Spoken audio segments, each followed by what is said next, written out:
من قرأ الفاتحة.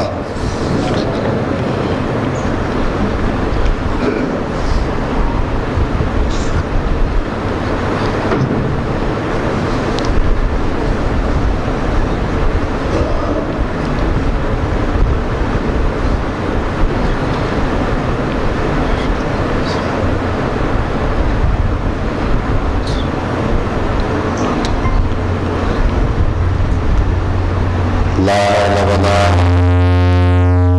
قوة إلا بالله العلي العظيم. بسم الله الرحمن الرحيم. الحمد لله رب العالمين. الصلاة والسلام على سيد العرب والعجم. جسمه مقدس معطر مطهر منور. نور الہدی مصباح الظلم جمیع الشمم شفیع الاقم. صاحب الحوض والکوثر مولانا ابو القاسم محمد.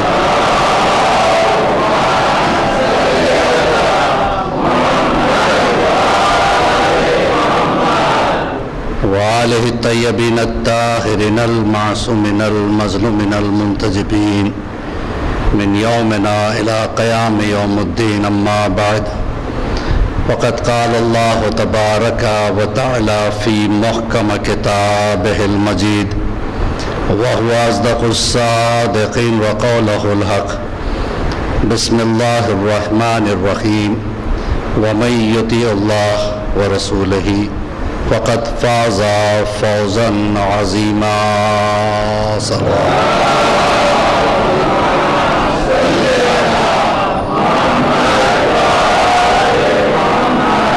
عزیزان محترم، عشرہ محرم کی یہ چوتھی تقریر آپ حضرات کے ہدیہ سماعت ہے، جس میں ارشاد ہو رہا ہے جس نے اللہ کی اطاعت کی اور اس کے رسول کی اطاعت کی فقط فاز فوزا عظیما. گزشتہ مجلسوں میں نے عرض کیا تھا آپ حضرات کے سامنے کہ انسان جو سوچتا ہے وہ کچھ اور ہے، دین جو کہتا ہے کچھ اور ہے. انسان دنیا کی رغبتوں میں ایسے کھو جاتا ہے، دنیا ہی کو کامیابی سمجھتا ہے، جبکہ اہل بیت اطہار نے بتلایا دنیا کی کامیابی کوئی کامیابی نہیں ہے، اس لیے کہ دنیا ایک ٹرانزٹ ہے اور ہمیں اپنی جرنی کو آگے بڑھانا ہے. اس کے بعد قبر کی منزل، قبر کے منزل کے بعد برزخ کی منزل، برزخ کی منزل کے بعد محشر کی منزل، پھر صراط کی منزل، تب جا کے آخری منزل جو ہماری ہے وہ ہے جنت. تو اس جنت کو ویژن میں رکھتے ہوئے یہاں کام کرنا ہے، یا دوسرے الفاظ میں یہ کہہ دوں کہ دنیا کام کی جگہ ہے، قبر آرام کی جگہ ہے، جنت انعام کی جگہ ہے. اگر اس فلسفی کو سمجھ جائیں تو پھر زندگی انسان کی رائگاں نہیں جائے گی. کوئی وقت انسان اطاعت خدا سے منہ نہیں پھیر سکتا. اطاعت خدا کے بعد رسول کی اطاعت، اہل بیت کی اطاعت. ہلال ابن نافع نے مولا کائنات علی ابن ابی طالب علیہ السلام سے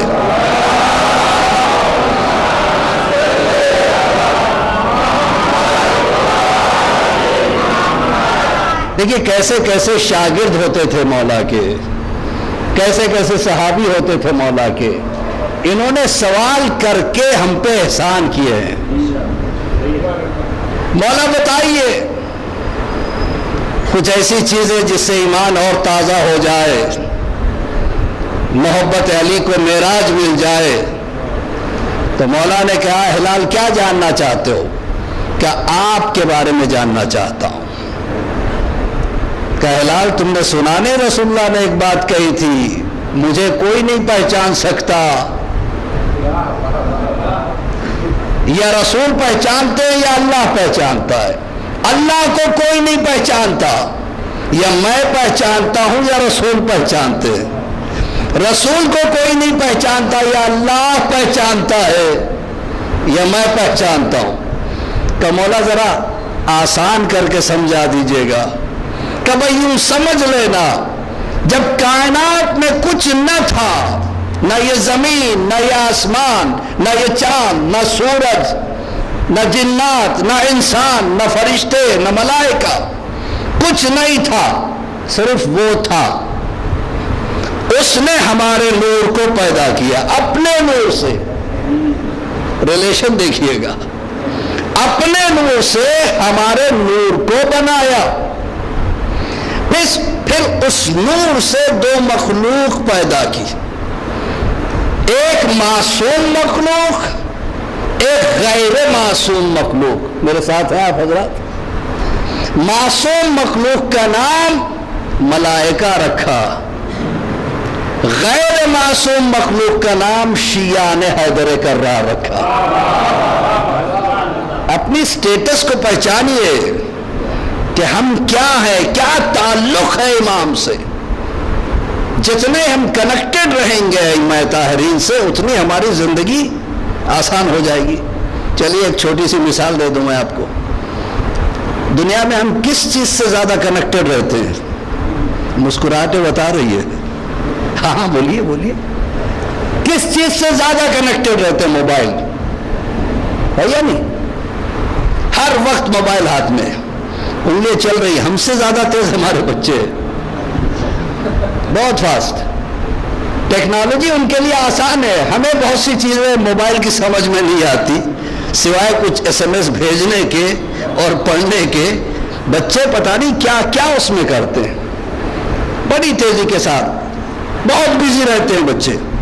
آج تو یہ دور آ گیا، ہمارے بچپنے میں پھر بھی ایکسرسائزز ہوا کرتی تھی، کھیل کود ایسے ہوتے تھے جس میں جسمانی ورزش ہوتی تھی۔ آج کل بچوں کو نصیب ہی نہیں ہے، وہ سارے گیمز اس میں آ گئے، بغیر رن کیے کہ رنز مل جاتے ہیں کرکٹ میں، بغیر دوڑے کے گول ہو جاتے ہیں اس میں۔ تو اب بچے گیمز میں مصروف ہو گئے ہیں اور اس موبائل سے اتنے کنیکٹڈ ہیں، چاہے وہ بچے ہوں، بڑے ہوں، بوڑھے ہوں، جوان ہوں، ہر کوئی اتنے زیادہ کنیکٹڈ کہ رات رات، یہ بڑی بری بلا کا نام ہے موبائل۔ پہلے یہ ہوتا تھا ہمارے بچپنے میں، 8 بجے سب سو جاتے تھے، پھر آیا ٹی وی۔ ہمارے پڑوس میں ایک صاحب ہوا کرتے تھے، ان کے یہاں ٹی وی نہیں تھا۔ لوگوں نے ان سے پوچھا کہ آپ ٹی وی کیوں نہیں رکھتے؟ کہا جس کے گھر میں بیوی ہے ٹی وی کی ضرورت نہیں۔ ایک صلوات پڑھے محمد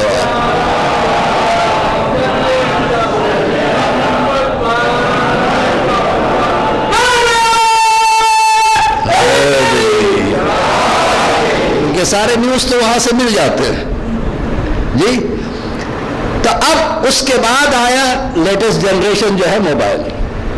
اب موبائل میں اتنے بزی کہ رات کے 2 بجے تک میسیجز، چیٹنگ وغیرہ وغیرہ وغیرہ۔ اب جس وغیرہ کو آپ جوڑ سمجھے، اس کا میں ذمہ دار نہیں ہوں۔ پھر صبح آنکھ کھولی، آج بھی ابھی پوری طریقے سے آنکھ بھی نہیں کھولتا ہے، موبائل کو تلاش کرتا ہے، کیا میسیجز آئے ذرا پڑھ لوں۔ اور گروپس میں تو کیا کہنے، کبھی کبھی گروپ میں جانے ڈر لگتا ہے، ایسے فائٹرز تیار ہو گئے ہیں، گروپ میں سارے مسائل پہ بحثیں ہوتی رہتی ہیں۔ تو جانے مطلب کتنے کنیکٹڈ، ہر وقت کھاتے میں موبائل، جاگتے میں موبائل، چلتے میں موبائل، ڈرائیو کرتے میں کتنے ایکسیڈنٹ ہو گئے اس کی وجہ سے، کتنے کنیکٹڈ ہے۔ ذرا انصاف سے بتائیے گا، میں آپ سے سوال کرنا چاہتا ہوں، جب ہم اپنے موبائل سے اتنے کنیکٹڈ رہ سکتے ہیں تو امام زمانہ سے کیوں نہیں؟ کیوں نہیں؟ اپنے آپ سے سوال کریں، ان سے کنیکٹڈ رہنا جتنا ہو سکے۔ یہ دعائیں کیا ہے؟ دعائے یستشیر کیا ہے؟ دعائے ندبہ کیا ہے؟ دعائے کمائل کیا ہے؟ کنیکٹڈ ہونے کا ذریعہ ہے۔ اس کے لیے ہمیں اپنی آنکھوں کو کھولنا چاہیے، اپنے تھنکنگ کے معیار کو بڑھانا چاہیے۔ صرف نماز پڑھ لینا کافی نہیں ہے، پہچان کے پڑھنا، سمجھ کے پڑھنا، ٹہر کے پڑھنا، لطف لیتے ہوئے پڑھنا، پھر دیکھیے آپ کی روحانی منزل کیسے بڑھتی چلی جائے گی۔ ایک صلوات پڑھے بر محمد۔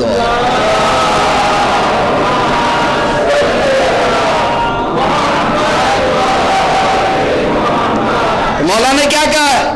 ہلال، اللہ نے سب سے پہلے ہمارے نور کو پیدا کیا۔ ہمارے کا، میرے نہیں کہا، تو جو ہے آپ کی، ہمارے نور کو پیدا کیا۔ پھر ہمارے نور کے نور سے دو مخلوق پیدا کی، ایک معصوم، ایک غیر معصوم۔ معصوم کو ملائکہ کہتے ہیں، غیر معصوم کو شیعان حیدر کرار کہتے ہیں۔ پھر ہمارے نور کو اللہ نے 4,25,000 سال تک ایک جگہ معین کر کے رکھ دیا، پھر اس کو 7 حجابوں میں چھپاتا رہا، ایک حجاب سے دوسرے حجاب میں، دوسرے حجاب سے تیسرے حجاب میں، تیسرے سے چوتھے حجاب میں، اور ایک حجاب اور دوسرے حجاب کا درمیان کا فاصلہ 7,000 سال کے برابر۔ کب کی مخلوق ہے؟ یہی وجہ ہے نا، کسی نے پوچھا مولا آپ کب سے ہو؟ کہ جب لفظ کب نہیں تھا تب سے ہیں ہم۔ کس وقت سے ہو؟ کہ وقت کا تعین سورج سے ہوتا ہے، اس سے پہلے سے ہے ہم، یعنی وقت بعد میں پیدا ہوا۔ اور ایک پیارا جملہ میرے مولا کا جو سلمان فارسی سے کہا تھا، سلمان ہمیں عقل سے سمجھنے کی کوشش نہ کرنا، عقل بعد میں پیدا ہوئی، ہم پہلے پیدا ہوئے۔ صلوات پڑھ کر محمد و آل محمد۔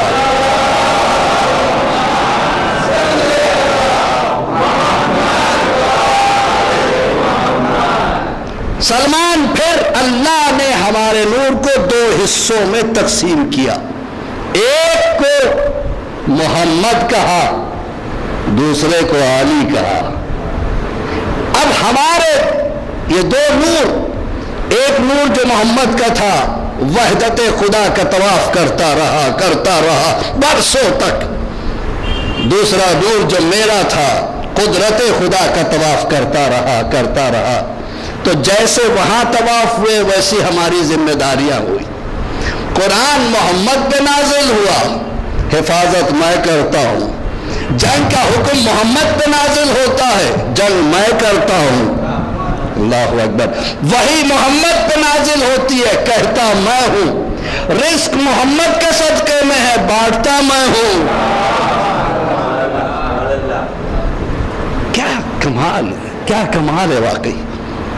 لاکھ لاکھ شکر ادا کریں کہ ہم ان کے چاہنے والے ہیں جن جیسے کوئی نہیں، جن جیسے کوئی نہیں کائنات میں۔ پھر اس کے بعد اللہ نے محمد کو نبی بنایا، مجھے ولی بنایا۔ اور جانتے ہو ہلال، ولی کی ذمہ داری کیا ہے؟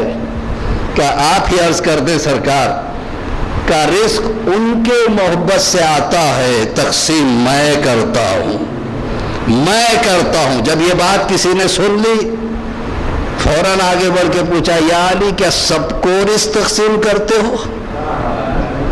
کہاں سب کو، انسانوں کو کہاں، حیوانوں کو کہاں، اشجار کو کہاں، حشرات ارض کو کہاں، مچھلیوں کو کہاں۔ مولا نے کہا سن، کائنات میں کوئی مخلوق نہیں ہے جو میرے ہاتھ سے رزق نہیں پاتی۔ کہ اچھا یہ بات ہے۔ ایک چونٹی کو ایک ڈبیا میں بند کر کے، سنا ہوا واقعہ ہے، چھپا کے رکھا، 1 دن نہیں، 2 دن نہیں، 3 دن۔ 3 دن کے بعد وہ آیا، یا علی گزشتہ 3 دن آپ نے سب کو رزق پہنچایا۔ اب یہ اپنے عقل سے سمجھ رہا تھا نا۔ مولا نے کیا کہا تھا؟ ہمیں عقل سے نہ پہچانو، عقل بعد میں پیدا ہوئی، ہم پہلے پیدا ہوئے۔ اللہ نے ہمیں پہلے ظاہر کیا، بعد میں عقل آئی۔ مولا نے کہا اگر تجھے یقین نہیں ہے تو اپنے جیب میں رکھی ہوئی ڈبیا کے اندر کی چونٹی کے منہ میں دیکھ لے۔ اب جو کھول کے دیکھا تو اس کے منہ میں دانا تھا، کہ ڈبیا پیک تھی، پھر اس پہ سیل تھا، پھر میں نے ہر وقت اپنے جیب میں رکھا، سوتے میں جاگتے میں 3 دن تک علی آپ پہنچائے کیسے کہ اگر تجھے سمجھ میں آ جاتا تو میرا امتحان نہ لیتا۔ جو ہر لمحے رزق دے سکتا ہے وہ اگر ہر لمحے مدد کو آ جائے، دنیا کہتی ہے کہ یا علی کہتے ہو کہ علی آتے ہیں، اگر نہیں آتے تو ہم بلاتے بھی نہیں۔ بھئی میں آپ کے سامنے بیٹھا ہوں، آپ نے مجھے دعوت دی مجلسوں کے لیے، میں چلا آیا، میں ہوا۔ اگر نہیں آتا بہت محبت ہوتی، دوبارہ بلاتے، پھر بھی نہیں آتا تو تیسری مرتبہ بلاتے۔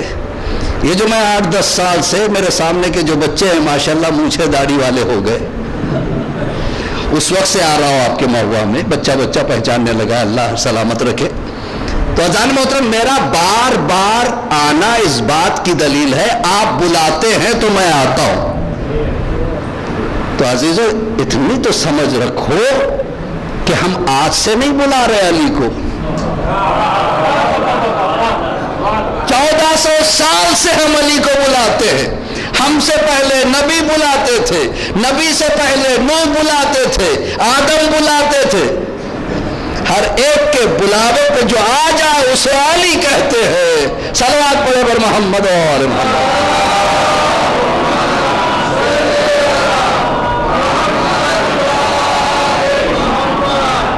عزیزان محترم، محبت چاہیے، محبت کے ساتھ اطاعت چاہیے۔ اطاعت کسے کہتے ہیں میں نے بتلایا تھا پہلی مجلس میں یا دوسری۔ مولا سے پوچھا گیا مولا اطاعت کسے کہتے ہیں کہ ہمیں رسول کی اطاعت کرنا ہے تو قید اطاعت کیا ہے، کہ یہ دیوار کا رنگ کیا ہے، کہ سفید، کہ اگر رسول کہے کالی تو کالی، نو ifs نو بٹس، اگر مگر جہاں آ جاتا ہے وہاں اطاعت نہیں ہوتی ہے۔ شک کی منزل پہ اطاعت نہیں ہوتی ہے، یقین کی منزل پہ اطاعت ہوتی ہے۔ یقین کے لیے پہلے پہچانو۔ آج کل تو نئے نئے باتیں پیدا ہونے لگی ہیں۔ ایک جوان نے مجھ سے کہا تھا مولانا عزاداری تو ہم کھل کے کرتے ہیں، نماز کی کیا ضرورت ہے؟ کبھی کبھی ناسمجھی پہ بچوں کے ہنسی بھی آتی ہے، لیکن ان کا سوال ہے تو جواب دینا بھی ہم پہ واجب ہوتا ہے۔ عزاداری کافی ہے، نماز کی کیا ضرورت ہے؟ تو میں کہوں گا اگر نماز کی ضرورت نہ ہوتی، جن کی عزاداری کر رہے ہو وہ نمازیں نہ پڑھتے۔ علی کی نماز دیکھیں آپ، ایک ایک رات میں 1000 رکعت نمازیں پڑھنے والے نمازی کا نام علی ہے، جو دنیا میں جب آئے تو سب سے پہلے سر کو سجدے میں رکھا، دنیا سے جب گزرے ہیں تو سر سجدے میں ہے۔ ایک نمازی کے 2 سجدوں کی درمیان کی زندگی کو علی کہتے ہیں۔ مولا کائنات کو کسی نے نماز پڑھتے ہوئے دیکھا، آیا سیدھے جناب سیدہ کے پاس، شہزادی مجھے ڈر ہے کہ علی پر سکرات کا عالم ہے، کہیں موت نہ آ جائے۔ کہ کس حالت میں تم نے دیکھا علی کو؟ کہ میں نے نماز کی حالت میں دیکھا۔ کہ تو آج دیکھ رہا، میں روز دیکھتی ہوں، میں روز دیکھتی ہوں۔ علی جب نماز پڑھتے ہیں تو یہاں نہیں ہوتے، اس کی بارگاہ میں ہوتے ہیں جو سب سے بڑا مالک ہے، اسے علی کہتے ہیں۔ سیدہ کی نماز، مولا کائنات کہتے ہیں سیدہ جب تم نماز پڑھتی ہو تو چہرے کا رنگ ایسے زرد ہو جاتا ہے جیسے پتا سوکھ کے زرد ہو کے کانپتا رہتا ہے، کب گر جائے معلوم نہیں۔ امام حسن کی نماز، امام حسین کی نماز، ارے مولا سجاد سے بڑا کوئی عزادار ہے جس نے اپنے آنکھوں سے دیکھا؟ ان کی نماز سید الساجدین بھی ہے، عزاداری بھی ہے، زین العابدین بھی ہے، عزاداری۔ بہت ہی قیمتی جملہ آپ کو میں اس مجلس میں دے دوں۔ کربلا کیا ہے؟ کربلا کی جنگ اذان اکبر سے شروع ہوئی، سجدہ حسین پہ ختم ہوئی۔ بڑے آسانی سے سن لیا آپ نے۔ جنگ کربلا اذان اکبر سے شروع ہوئی، سب سے پہلے اذان تو ہوئی تھی نا، اور آخر حسین کا سجدہ۔ ابھی مصائب پہ نہیں آیا ہوں، لیکن جملہ ہے سید سجاد کا، جب آپ سے کسی نے کہا کہ آپ سید الساجدین ہو، کہا تم نے وہ سجدہ نہیں دیکھا جو میں نے دیکھا، میں نے میرے بابا کا سجدہ ایسے عالم میں دیکھا کہ تیر آر پار تھے، اور جب نماز کے وقت آیا تو بابا نے اپنے آپ کو سمیٹ کے اس پوزیشن میں لا لیا جس کے بعد سجدہ ہوتا ہے۔ میرا بابا جھکتا رہا، تیر آر پار ہوتے رہے۔ ہمیں تو بہانا چاہیے نماز چھوڑنے کا۔ کانفرنس تھی نماز چھوڑ، حالانکہ دیکھیے میں سروسز بھی کیا ہوں مختلف کمپنیز میں، اور اچھی پوسٹوں میں نے سروسز کی ہے۔ ایک مرتبہ جب میں فارماسیوٹیکل کمپنی میں کام کر رہا تھا، بہت امپورٹنٹ بورڈ میٹنگ ہو رہی تھی، اور میٹنگ سٹارٹ ہونے سے پہلے اعلان کر دیا تھا ڈائریکٹر نے کہ نو ایکسکیوزز، جب تک کہ میٹنگ ختم نہ ہو جائے کوئی باہر چائے پینے سگریٹ جلانے نہیں جائے گا، یہیں سب بیٹھے رہو گے، اور یہ میٹنگ کم سے کم 5 گھنٹوں کی ہے، سو بی پریپیئر۔ اب میں پریشان ہو گیا، میٹنگ سٹارٹ ہوئی تھی اراؤنڈ 10:30 in the morning، اور اس کو چلنا تھا 4 بجے تک، بیچ میں نماز کا ٹائم آ رہا تھا۔ جیسے نماز کا ٹائم آیا میں کھڑا ہو گیا، اس نے کہا کیا بات ہے مسٹر خوئی؟ میں نے کہا I just want to pray۔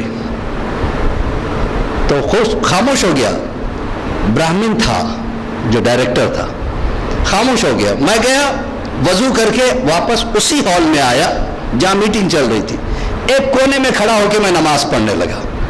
تو میں نے ڈائریکٹر کی آواز سنی نماز سے پہلے، وہ کہہ رہا تھا کہ nobody should talk, pin drop silent, let him finish his prayer, then we'll continue the meeting۔ جب میں ختم کر چکا نماز واپس آیا، آپ یقین کیجئے سب نے کلیپس کے ساتھ مجھے خوش آمدید کرنے کے بعد کھڑا ہو کے ڈائریکٹر نے ایک بات کہی، جو اللہ کا وفادار ہوتا ہے کمپنی کا وفادار ہوتا ہے۔ تو عزیزان محترم، کہنے کا مقصد کیا ہے؟ ہم اپنے دین پر پابند رہیں، اسی میں عزت ہے، اسی میں ایلیویشن ہے، اسی میں ترقی ہے۔ لوگ شرماتے ہیں، ہم پردہ کریں گے تو کیسا سب ہنسیں گے۔ آپ آج دیکھ لیجئے کیا ہوا، آسٹریلیا نے پردے کو بین کر دیا تھا، یو کے نے پردے کو بین کر دیا، یو ایس نے پردے کو بین کر دیا، اللہ نے ایسا پردہ کرا ہے کہ اب مرد بھی کر رہے ہیں عورت بھی کر رہے ہیں۔ صلوات پڑھے بر محمد و آلہ۔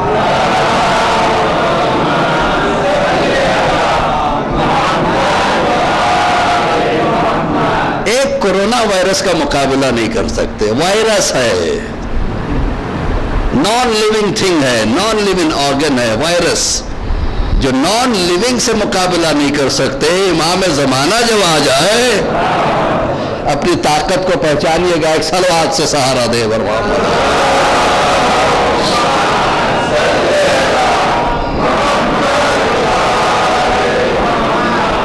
زان محترم، جو ان کا تابعدار ہو جائے، حبدار ہو جائے، مطیع ہو جائے، فرمانبردار ہو جائے، تو پھر کائنات کی چیزیں اس کی فرمانبرداری کرے گی۔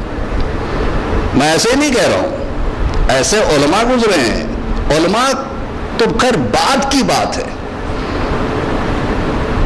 کاظم کربلائی کا نام تو سنا ہی ہوگا آپ نے، ایران کا رہنے والا ایک دیہاتی انسان جس کو سوائے انگوٹھا لگانے کے سائن کرنا نہیں آتا، کاظم کربلائی۔ ان کے گاؤں میں جو ہے نا ایک عالم دین پہنچے، انہوں نے تقریریں کی خمس کے بارے میں، زکوٰۃ کے بارے میں، کہا تم سب کسان ہو، تم پہ زکوٰۃ بھی واجب ہے، زکوٰۃ بھی دینا پڑے گا، خمس بھی دینا پڑے گا، مال میں جو فائدہ آتا ہے۔ ان کے تقریروں کا اثر اتنا ہوا اس نوجوان پر کہ ایک مرتبہ سیدھے گھر آیا، اپنے باپ سے سوال کیا، خمس اور زکوٰۃ نکالتے ہو؟ کہا کیوں نکالوں، میں محنت کروں دوسروں کو دوں۔ جہاں میں آ جاتا ہے نا، وہاں سے انسان کے اندر ایک عجیب چیزیں جنم لینے لگتی ہے۔ میرا پیسہ، میری پراپرٹی، میرا مکان، میرا گھر، میری فیکٹری، میرا بینک بیلنس، اور قدرت مسکراتی ہے، یہ تیرے کیسے ہو گئے؟ جب تیرے اندر کی چیزیں تیری نہیں ہے، تیرا دل تیرے اشارے سے نہیں دھڑکتا، تیرا خون تیرے حکم سے نہیں چلتا، جب تیری پوزیشن اندر کی چیزوں پہ نہیں ہے تو باہر کی چیزیں ہیں یہ. تو عزیزان محترم، اب کاظم کربلائی نے بابا سے کہا آپ نے اگر آپ نے خمس و زکوٰۃ نہیں نکالا تو میں گھر پہ کھانا نہیں کھاؤں گا. کہا ٹھیک ہے، کتنے دن نہیں کھاؤ گے؟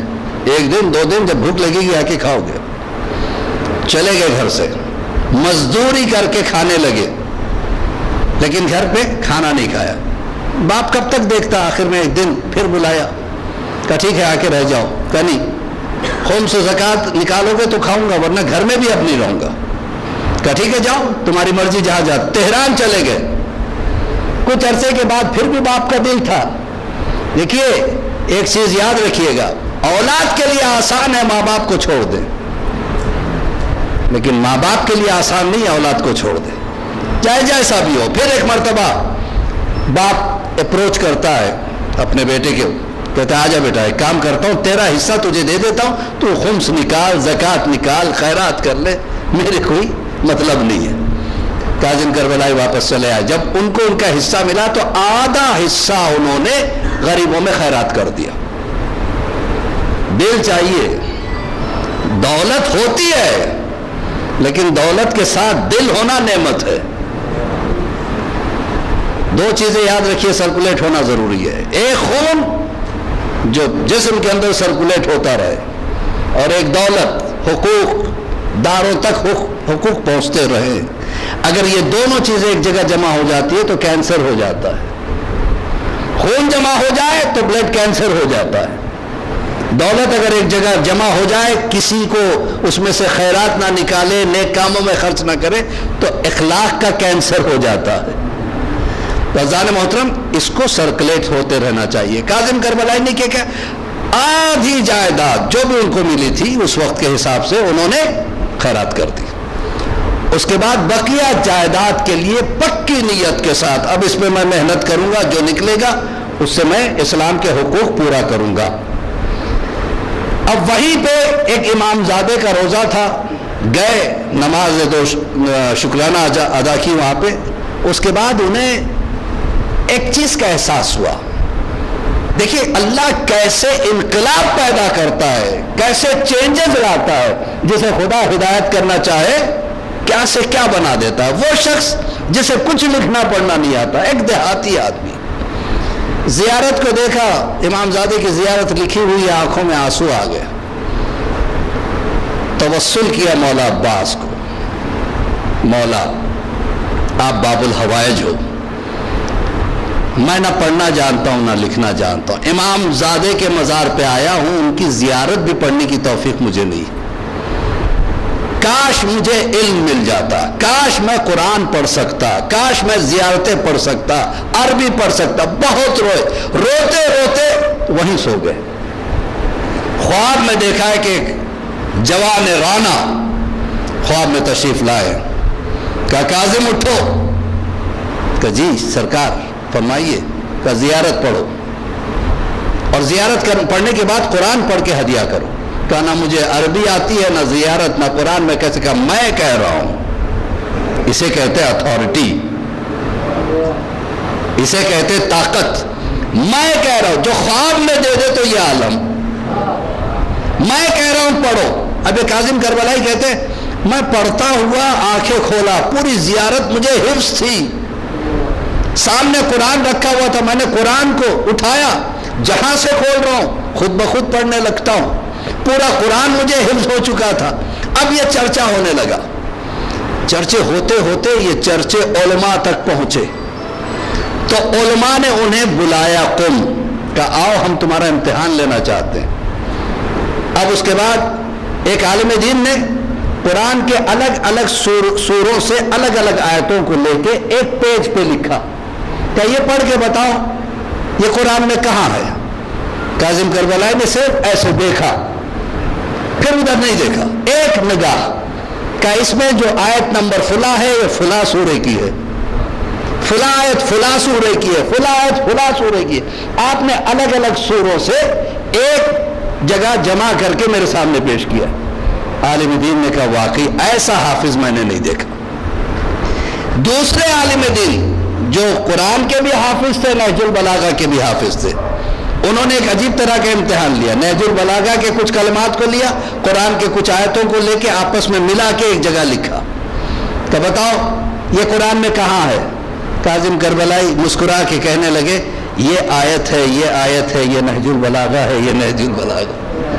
کہ تمہیں کیسے پتا چلا؟ کہ قرآن نور ہے، جب میرے سامنے قرآن کی آیتیں آتی ہیں تو روشنی دینے لگتی. جیسے مولا عباس کی عطا خواب میں ہو جائے، وہ ایسا حافظ قرآن بن جائے. کویت نے، بحرین نے، سعودی نے کاظم کربلائی کو کہا کہ آپ ہمارے ملک میں آ کے رہ جائیں، نیشنلٹی ہم دیں گے، مکان ہم دیں گے، وظیفہ ہم دیں گے، تمہیں کوئی کام کرنے کی ضرورت نہیں، ہمارے ملک آ جاؤ تو ہماری عزت بڑھ جائے گی. کیا عرض کر رہا ہوں، تم جیسے آدمی کو ہمارے ملک میں ہونا چاہیے. تم کہاں ایران میں ہو؟ کہا نہیں، مجھے ایران ہی چاہیے، میں کہیں نہیں رہتا، میری وہ نیشنلٹی ہے، لہٰذا میں وہیں جا رہا ہوں. لوگ آ کے تحفے دیتے تھے، کہا نہیں مجھے تحفے نہیں چاہیے، دعاؤں سے نواز دینا. اور شخصیت اتنی روحانی ہو گئی تھی کہ کوئی حرام شے اگر کوئی دھوکے سے بھی کھلا دیتا تو انہیں الٹی ہو جاتی. حتیٰ کہ علماء کہتے ہیں کہ کسی کے کمائی میں حرام کمائی شامل ہوتی اور وہ اگر اپنے گھر دعوت دیتے تو کاظم کربلائی جب ان کے گھر میں آ کے کھانا کھاتے تو وہ گل دیتے. تو لوگ کبھی کبھی آزمانے کے لیے کہیں میری کمائی میں کوئی حرام چیز تو شامل نہیں ہے، بلاتے تھے کاظم کربلائی کو دعوت میں. دیکھیے عزیزان محترم، یہ کوئی معصوم نہیں تھے، نہ امام کے زمانے میں تھے، کسی امام کے زمانے میں. ہاں ہمارے 12 امام کے زمانے میں ہیں، لیکن کسی امام سے ڈائریکٹ ان کا کانٹیکٹ نہیں تھا. تو آپ سوچیں یہ ائمہ طاہرین وہ ہیں جن کے خیرات میں اگر علم کسی کو مل جائے تو کاظم کربلائی بن جاتا. تو جنہوں نے زانو ادب طے کر کے میسم جیسا علم حاصل کیا ہو، سلمان جیسا بن گیا ہو، ابو ذر جیسا بن گیا ہو، جب ہم کاظم کربلائی کو پہچاننے کی طاقت نہیں رکھتے، یہ چیزیں آئی کہاں سے؟ صرف اطاعت، خوف خدا، واجبات کو ادا کرنا، اور ایک حق کے لیے اپنے باپ کی بھی پرواہ نہیں کی. کہ دیکھو آپ غلط کہتے ہو، دیکھیے ماں باپ کی اطاعت واجب ہے، لیکن اگر ماں باپ واجبات سے روکے تو اطاعت واجب نہیں ہے، شرعی مسئلہ ہے. رضان محترم اس چیز کا خیال رکھتے ہوئے آپ کہہ نہیں سکتے کسی نوجوان کے دل میں ایک بات بھی اتر جائے، وہی تو مجلس کا کمال ہوتا ہے. مجلس حسین میں آؤ تو یہ سوچ کے آنا کہ مجھے کچھ لے کے جانا ہے، اور ممبر پہ آنے والے کی ذمہ داری یہ ہے کہ ٹائم پاس نہ کرے، کچھ دے کے جائے. بڑی ذمہ داری ہے عزیزان محترم. ڈر لگتا ہے ممبر پہ آتے ہوئے بھی کہ مولا دعا کر کے آتا ہوں، کوئی ایسی بات نہ ہو کہ کسی مومن کا دل دکھ جائے، کوئی ایسا پیغام نہ پہنچاؤں جسے اہل بیت کو تکلیف ہو. تو یہ چیزیں محرم ہمارے لیے بہت بڑی نعمت کا نام ہے. یہ مجلس حسین یہ ہمارے ماں باپ کے دعاؤں کا اثر ہے. ہمارے ننھے سے بچے جو مجلسوں میں آتے ہیں، چھوٹے سے بچے سے پوچھے تیرے بابا کا کیا نام ہے، اسے یاد نہیں ہے، لیکن حسین کہیے فوراً سینے پہ ہاتھ مارتا. جو بچہ کہتا حسین میرا ہے. یہ تربیت ملتی کہاں سے ہے؟ اسی مجلس حسین سے، اسی آستانہ زہرا صلوات اللہ علیہا سے.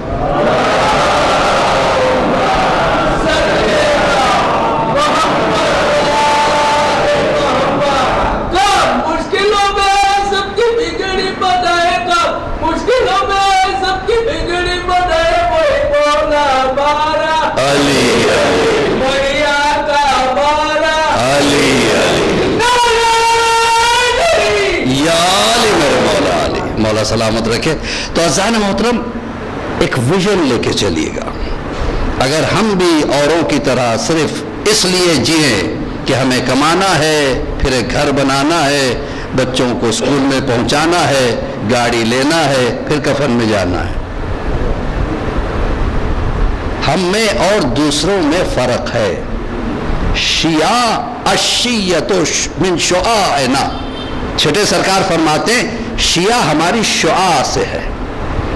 شعاع کسے کہتے ہیں؟ جو کرن آفتاب سے جو نکلتی ہے، ایک لمحے کے لیے آفتاب سے جدا نہیں ہوتی. جہاں جدا ہو گئی وہ اندھیرے میں چلی جاتی. روشنی اسی وقت تک رہتی ہے جب آفتاب سے کانٹیکٹ ہو. ایک لمحے کے لیے بھی امام زمانہ کو نہیں بھولنا چاہیے. بڑا مظلوم ہے ہمارا امام، جسے ہم بھول جاتے ہیں، ان کے تعلیمات کو بھول جاتے ہیں. ورنہ علماء دین نے ایسی ایسی چیزیں ہمیں دی ہیں. دیکھیے ہر مجلس میں ایک ایک تحفہ دیتا ہوا آ رہا ہوں اب تک. آج کا تحفہ بھی لے لیجیے گا. آیت الکرسی کوئی معمولی چیز نہیں ہے، بہت بڑی چیز ہے. ہمیں اس کے فائدے نہیں پتا، اس لیے ہم اس کو ایزی لے لیتے ہیں. لیکن آیت الکرسی کے بارے میں ملتا ہے کہ ایک عالم دین کار میں بیٹھے ہوئے تھے، ڈرائیور گاڑی چلا رہا تھا. ایران کا واقعہ. اچانک کار کو اتنا سڈن بریک اس نے مارا کہ عالم دین پریشان ہو گئے، کیا کر رہا ہے، گاڑی صحیح چلاتا ہے کیوں نہیں؟ کہ نہیں سرکار بہت بڑی مصیبت آ گئی. کیا ہوا؟ ایک بچہ میری گاڑی کے نیچے گر گیا. چھوٹا سا بچہ کراس کر رہا تھا، گاڑی کے نیچے گر گیا. اب تو مر گیا ہوگا، اس کے اوپر سے گاڑی نکل گئی ہے. کہا کچھ نہیں ہوا ہوگا. کانفیڈنس، کچھ نہیں ہوا ہوگا. تو لوگ پریشان ہوئے، لوگ دوڑتے ہوئے آئے، دیکھا یہ عالم دین آرام سے بیٹھے ہوئے. ڈرائیور دوڑتا ہوا گیا، دیکھا بچہ اٹھا، اپنے آپ کو جھٹکا اور اپنے راستے لے لیا. اب یہ چیز کچھ لوگوں نے بھی دیکھا تھا، جو عالم دین نے کہا کچھ نہیں ہوا ہوگا. آ کے پوچھا کیا بات ہے، آپ نے کیسے اتنے کانفیڈنس سے کہا کہ کچھ نہیں ہوا ہوگا؟ کہ جب میں گھر سے چلا تھا تو 3 مرتبہ آیت الکرسی پڑھ کے نکلا تھا، اور میرا امام کہتا ہے کہ جو آیت الکرسی پڑھ کے نکلتا ہے اسے کبھی حادثہ نہیں ہوتا، اسے کوئی مصیبت نہیں آتی. آیت الکرسی پڑھ کے نکلیے گھروں سے، آیت الکرسی پڑھ کے سویا کیجئے. جو آیت الکرسی پڑھ کے سوتا ہے تو رات بھر قرآن کی تلاوت کرنے کا کتنا ثواب اتنا ثواب ملتا ہے. رشیا کی ایک سٹی ہے جس کا نام ہے رشڈے. رشڈے کا ایک واقعہ ہے جو پیپرز میں بھی آیا تھا. وہاں پہ ایک لڑکی جو کالج میں پڑھتی تھی اور صبح کو جاتی تھی، شام کو گھر واپس آتی تھی. ایک دن پریکٹیکل سے دیر ہو گئی، رات کافی ہو گئی. اب لڑکی کو ڈر لگ رہا تھا کیسے گھر جاؤں، تنہا تھی، اکیلی جانا ہے. اس نے ایک شارٹ کٹ لیا تو اس ایریا کا بدماش ترین ایک غنڈہ راستے میں کھڑا ہوا تھا. لڑکی نے اسے دیکھا، یہ گھبرائی، پھر ایک طرح سے مولا کو یاد کیا، مولا عباس کو یاد کیا. دیکھیے جب خلوص کو بلانے میں آتے ضرور ہیں. ایک مرتبہ چلی گئی، غنڈہ دیکھ کے اس کو پیچھے ہٹ گیا، کچھ نہیں کیا، گھر آ گئی. دوسرے دن پیپر میں اس نے ایک حادثہ دیکھا. جس جگہ سے وہ نکلی تھی جہاں پہ غنڈہ تھا، وہاں ایک اور لڑکی کو کسی نے مرڈر کر دیا اور اس کے ساتھ حرام کام کیا. اب یہ لڑکی چونکہ دیکھ چکی تھی وہاں پہ غنڈہ تھا، وہ پولیس اسٹیشن میں گئی. پولیس انکوائری کر رہی تھی کون کیا یہ کام کیا. اس نے کہا میں جانتی ہوں کس نے کیا ہے. کہا کس نے کیا؟ کہا فلاں غنڈے نے یہ کام کیا ہے. کہا تمہیں کیسے پتا چلا؟ کہا میں اس سے پہلے گزری تھی، وہ بعد میں آئی تھی. کہا تمہیں اس نے کچھ نہیں کیا؟ کہا ہاں اس نے کچھ نہیں کیا. کیوں نہیں کیا؟ کہا وہ میں نہیں جانتی، اس نے میری طرف دیکھا بھی نہیں، میں چلی آئی. لیکن میرے بعد یہ لڑکی جو میری سہیلی تھی بعد میں دیر سے آئی، اس کے ساتھ یہ حادثہ ہو گیا، اس کا مرڈر ہو گیا. پولیس نے اس گنڈے کو گرفتار کیا. جب اسے ٹارچر کیا، 3rd ڈگری ٹارچر جب ہوا، تو اس نے کہا کہ ہاں یہ کام میں نے کیا تھا، میں نے اس لڑکی کو مار ڈالا. کہ اس لڑکی سے پہلے ایک اور لڑکی گزری؟ کہاں گزری تھی. کہ تو نے دیکھا تھا؟ کہاں دیکھا تو تھا. اس کے ساتھ تو نے ایسا کیوں نہیں کیا؟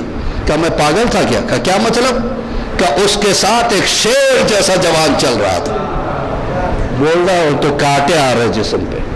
ایک شیر جیسا جوان اس کے ساتھ چل رہا تھا. اس نے مجھے میری طرف اشارہ کر کے کہا خبردار اس نیک لڑکی کی طرف تو نے آنکھ اٹھا کے دیکھا. تیری آنکھیں نکال لوں گا۔ اس کے اندر اتنا روب اور دبدبا تھا کہ میں پیچھے ہٹ گیا۔ تو اب اس کے بعد پولیس نے اس لڑکی سے پوچھا کیا تیرے ساتھ کوئی باڈی گارڈ تھا؟ کہا نہیں، میں تنہا تھی۔ کہ پھر یہ کیا مطلب ہے؟ اس لڑکی کے جو پاپا تھے وہ عالم دین تھے، انہوں نے آ کے کہا کہ میں جانتا ہوں وہ کیا ہے۔ کیا ہے؟ کہ میری لڑکی روز صبح کو جب گھر سے نکلتی ہے 2 مرتبہ آیت الکرسی پڑھ کے نکلتی، اور وہ کوئی اور نہیں، آیت الکرسی کے وہ موکل ہے جو اس کی حفاظت کر رہے تھے۔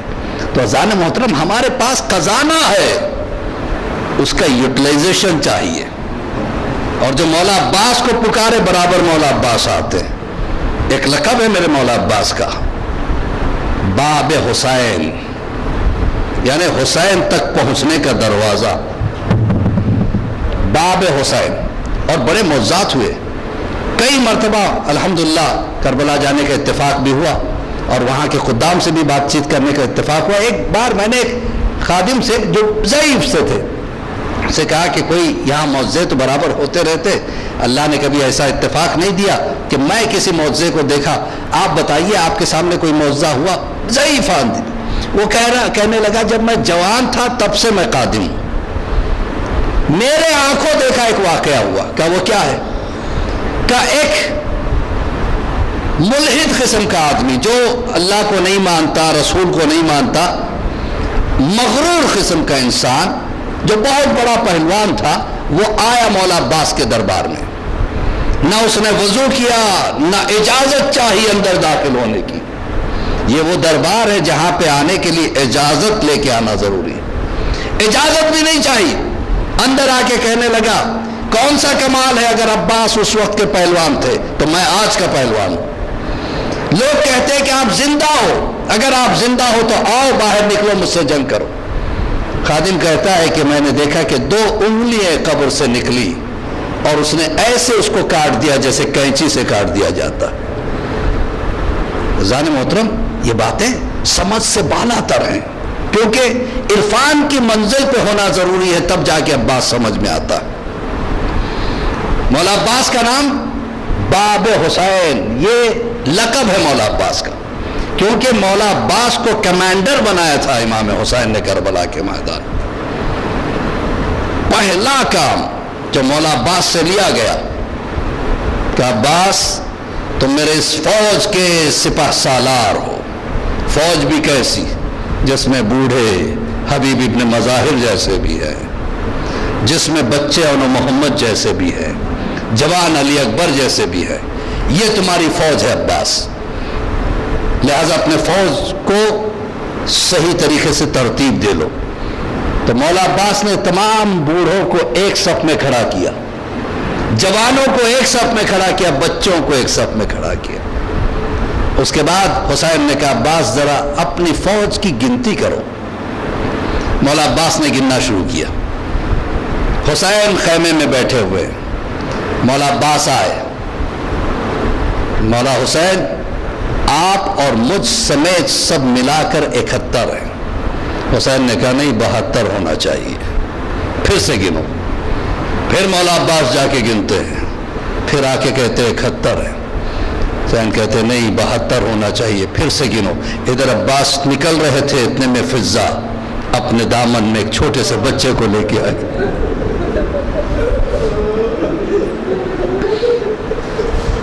مولا سلامت رکھے، یہ آنسو نہیں ہے، یہ تمنا ہے، سیدہ کا نام ہے۔ آپ کی آوازیں بلند ہو چکی، یہ آنسو وہ ہے جو ہمارے سارے گناہوں کو ختم کر دیتے۔ کہ عباس اب گنو، کہ مولا کیا اصغر میرا سپاہی ہے؟ مولا یہ تو اپنے قدموں پہ چل بھی نہیں سکتا، یہ گھٹنوں رینگ بھی نہیں سکتا، یہ میرا سپاہی۔ عباس نے ایک مرتبہ مٹھیوں کو بھیج لیا۔ حسین نے پوچھا کیا ہوا؟ کیا خیمے تک فوج آ جائے گی؟ حسین کو عباس کی اس ادا پہ پیار آیا، سینے سے لگا کہ ایک جملہ کا کس کی مجال کہ عباس تیرے ہوتے ہوئے۔ آزان محترم، آج یہ چوتھی شب آ گئی کربلا کے میدان میں۔ جس وقت یہ قافلہ چل رہا تھا نا، دور ایک اور قافلہ چل رہا تھا، ایک چھوٹا سا قافلہ دور سے چل رہا تھا۔ ماں نے بیٹے سے کہا، بیٹا وہب یہ کس کا قافلہ ہے؟ کہا مجھے پتا نہیں، جا کے پتا کرنا پڑے گا۔ کیوں اماں؟ کہ میں ایسی ایسی شکلوں کو دیکھ رہی ہوں جن کے چہروں سے معصومیت ٹپک رہی ہے کہ اماں میں پتا کر کے آتا ہوں۔ ادھر حسین نے قیام کیا، ادھر وہب نے قیام کیا۔ جب حسین کے پاس وہب گیا تو انداز الگ تھا، جب واپس آیا تو انداز الگ ہے۔ وہب بہت بڑے پہلوان کا نام تھا، جب واپس آیا تو کندھے جھکے ہوئے تھے، چہرہ جھکا۔ ماں نے پوچھا کیا بات ہے وہب؟ کہ اماں میں مسلمان ہو گیا۔ کہ کیوں مسلمان ہو گئے؟ کہا آپ نہیں جانتی اماں، یہ حسین ہے جس نے مجھے سلام۔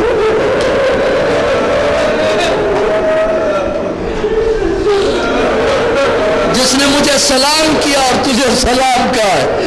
کہ حسین علی کا لال مجھے سلام کرے، وہب میں بھی مسلمان ہوتی ہوں، بیوی بھی مسلمان ہو گئی۔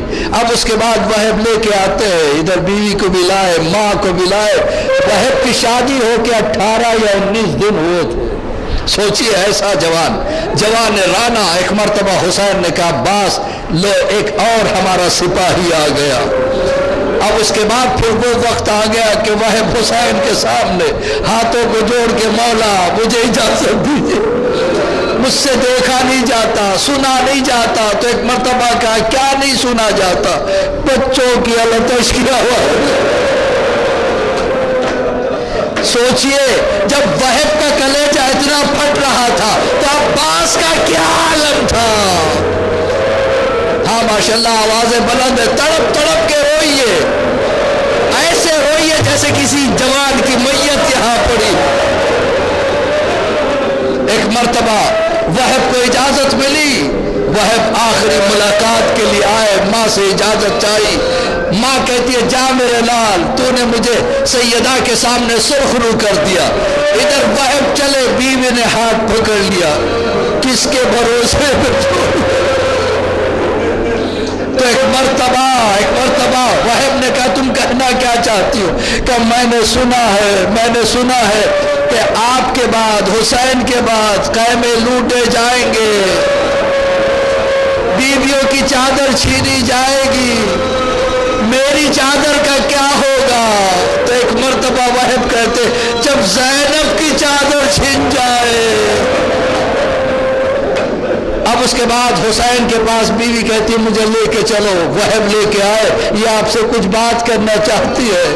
ایک مرتبہ حسین کے قدموں پہ گر کے بیوی کہتی ہے آقا میرے مولا، میری شادی کو ہوئے صرف 18 دن، میرا شوہر جانے والا ہے اور میں بیوہ بن کے نہیں جینا چاہتی، بیوہ بن کے نہیں جینا چاہتی۔ میں آپ سے اجازت لینے آئی ہوں کہ دیکھو ہمارے میں عورتوں کو جنگ کی اجازت نہیں ہے۔ کہا صحیح ہے، میں جنگ کو جانا نہیں چاہتی، لیکن میں نہیں چاہتی کہ وہب کے بعد جنت میں جاؤں، بس ایسا انتظام کر دو وہب مجھے ساتھ لے جائے۔ ادھر وہب چلے، ایسی جنگ کی یزیدی بھاگنے لگے، یہاں تک کہ جب وہب گھوڑے سے گر رہے تھے آواز دی مولا حسین میں میرا آخری سلام۔ ادھر حسین دوڑے، عباس دوڑے، علی اکبر دوڑے، وہب کے پاس پہنچے، وہب نے آخری ہچکی لی۔ اس کے بعد ادھر حسین الگ ہوئے، ادھر کسی نے وہب کے گلے کو کاٹا، سر کو ماں کی طرف پھینکا۔ کون ماں ہوگی جو جوان کے سر کو دیکھ کر نہ تڑپی ہو؟ تڑپ کے ماں آگے بڑھی، ادھر کلیجے سے لگا کے کہا ہائے بیٹا میری آنکھوں کے سامنے تجھے کاٹ ڈالا گیا، کچھ یاد آیا؟ فوراً واپس پھینک کے کہتی ہے جس کو ہم نے حسین پہ صدقہ کر دیا ہم اسے قبول نہیں کرتے۔ وہب کی بیوی کو جلال آیا، ایک مرتبہ آگے بڑھی ایک نیزہ لے کے، لیکن ایک ظالم نے ایسا نیزہ مارا